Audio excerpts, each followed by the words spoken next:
Bamidbar, chapter 35.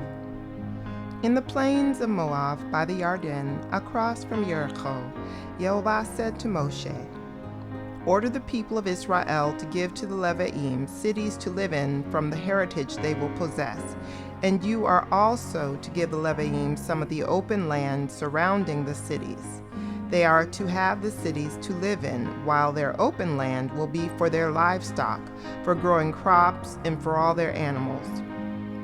The open land around the cities you give to the Leviim is to commence at a line drawn around the city wall 1,500 feet outside it, and is to extend outward from there. Measure 3,000 feet outward from the city wall to the east, south, west, and north, with the city in the center. The space between the 1,500-foot line and the 3,000-foot line will be their open land around the cities. The cities you give to the Leviim are to be the 6 cities of refuge to which you permit the person who kills someone to flee to, plus an additional 42 cities. Thus you will give the Leviim 48 cities with their surrounding open land. As to the cities you will give from those the people of Israel possess, from the many you will take many, and from the few you will take few. Each tribe will contribute from its cities to the Leviim in accordance with the size of its inheritance."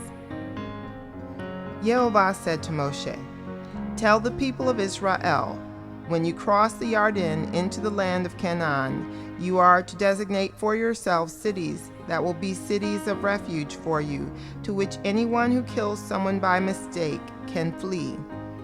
These cities are to be a refuge for you from the dead person's next of kin, who might otherwise avenge his kinsman's death by slaying the killer prior to his standing trial before the community.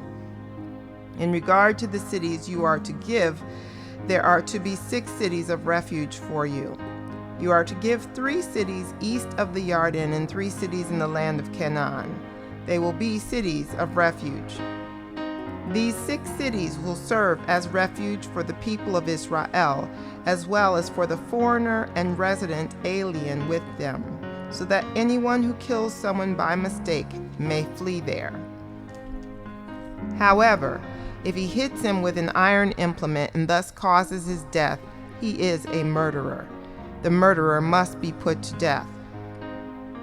Or if he hits him with a stone in his hand big enough to kill someone and he dies, he is a murderer.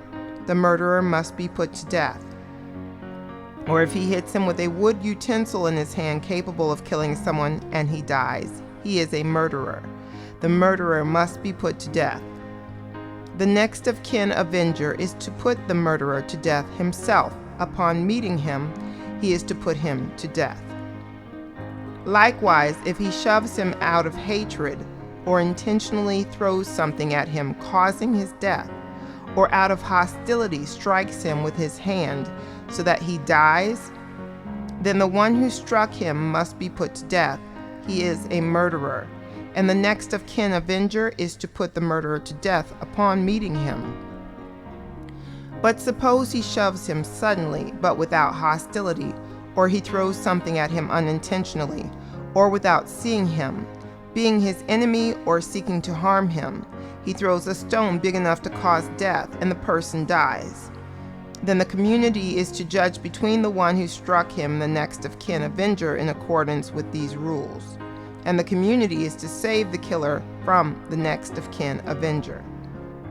The community is to return him to the city of refuge to which he fled, and he is to live there until the Kohen Hagadol, who was anointed with the holy oil, dies.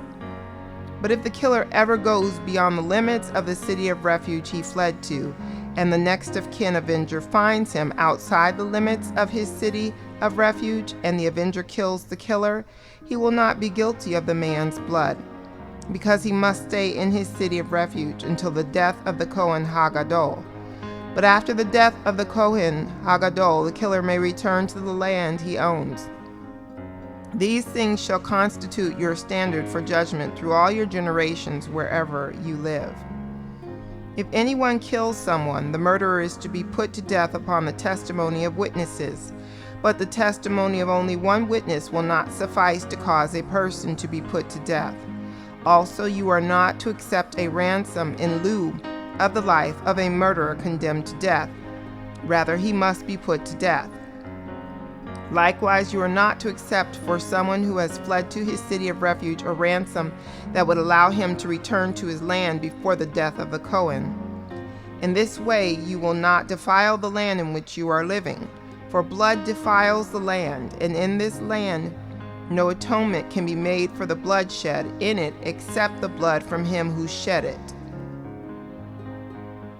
No, you are not to defile the land in which you live and in which I live, for I, Yehovah, live among the people of Israel.